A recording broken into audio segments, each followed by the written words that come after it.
السلام عليكم. عيانك معجزة weliga ma maqashay xayawaan leh 100 indhood. haddaba la soo ilay dhamaadka muuqaalka si aad wax badan uga ogaatid. sidoo kale like saar muuqaalka siina share garee si uu saaxiibo badan u gaaro.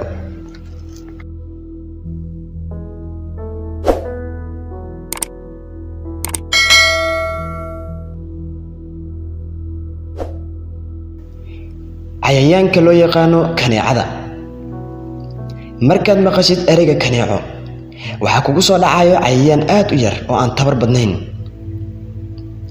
quraanka markii tusaalahan loogu soo qaatay kaneecada gaaladu aad ay ula yaabeen iyagoo dhahaya maxaa la tusaale ugu soo qaatay kaneeco ma wax kale ayuu waayay. قال إن الله لا يستحيي أن يضرب مثلا ما بعوضة فما فوقها.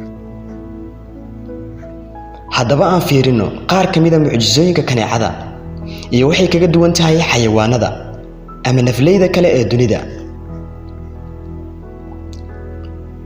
1400 sano kadib ayaa waxa la ogaaday cilmi badan oo aan hore looga ogeyn kaneecada.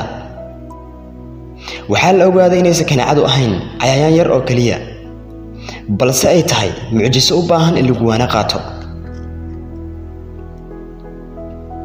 kaneecada dhadiga ah waxay leedahay 100 indhood waxayna leedahay 48 ilig. sidoo kale waxay leedahay 3 wadne ama 3 qalbi. dhinac walbana waxay ku leedahay 3 garab. waxay awood u leedahay inay aragto jirka bini'aadamka si walba oo mugdi u jiro habeen iyo maalinba.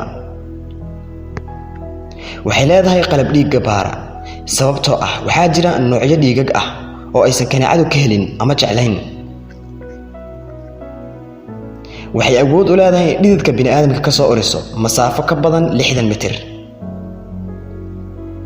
sidoo kale waxay awood u leedahay inay suuxiso jirka meesha ay rabto inay qaniinto. waana sababta uusan qofku u dareemin ilaa ay hawsheeda dhammaysato.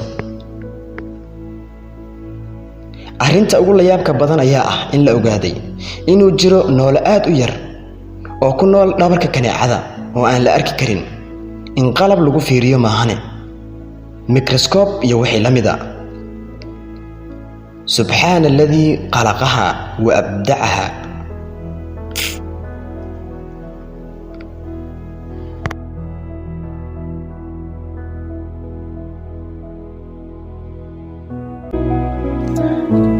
haddii aad danayso muuqaalada noocan oo kale ah fadlan ku soo biir kanaalkan cilmi baaris oo taabo calaamadda subscribe-ta si aad ula socotid muuqaalada kale aan soo geli doono. waad ku mahadsantahay daawashadaada.